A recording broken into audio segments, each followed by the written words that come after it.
ভাইয়েনজি ও দেখোকা কত বড় একজন নবী হজরত ইউনুস আলাইসাল্লাম। ওনার রোজাটা দেখোকা চাই কিরকম দেখতে লাগে। একবারে নিরিবিলির ভাইয়েন, কোনো মানুষের জাম জট নাই। দেখোকে একবারে নিরিবিলি। এখানে যারা আসে তারা শুধুমাত্র জিয়ারত করে, আর এখানে কোনো টাকা পয়সা দেওয়ার কোনো নিয়ম নাই, সিন্নি সালাতর নিয়ম নাই রে ভাইয়েন। তো সাথে তা করে ভাইয়েন, এখন আমি ভিতরে গিয়ে প্রবেশ করি, আর সবাই আমিন লিখবেন রে ভাইয়েন, শুক্রিয়া আদায় করবেন আল্লাহ পাক রব্বুল আলামিনের কাছে। এত বড় একজন নবীর রোজা আজকে দেখরা, সুবহানাল্লাহ। আসসালামু আলাইকুম ইয়াহলাল কুবুর। বিসমিল্লাহির রহমানির রহিম। ও দেখতে পাররা হযরত ইউনূস আলাইহিস সালাম এখানে চির নিদ্রায় শুয়ে আছেন। আপনারা দেখতে পারতেছেন। আমি আশাবাদী আপনারা শেয়ার দিয়ে অন্য মুমিন মুসলমান ভাই বোনদেরকে দেখার সুযোগ করে দিবেন, এটাই আমার দাবি থাকলে ভাইয়া।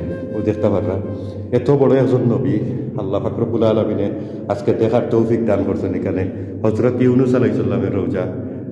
আর উনি কিন্তু আসলে আপনারা জানেন যে মাছের পেটে 40 দিন ছিলেন।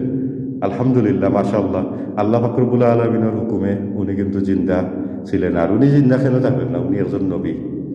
একজন নবীর কতটুকু মূল্যায়ন আল্লাহ পাক রব্বুল আলামিনের কাছে আছে, সুবহানাল্লাহ। এত বড় একজন নবী উনি কিন্তু আজকে দেখো উনার কবর কিভাবে একদম সাধারণভাবে আছে, সুবহানাল্লাহ। আল্লাহ পাক রব্বুল আলামিনের কাছে লক্ষ কোটি শুকরিয়া জানাই এত বড় একজন নবীর কবরটা আমরা দেখার সুযোগ করিয়া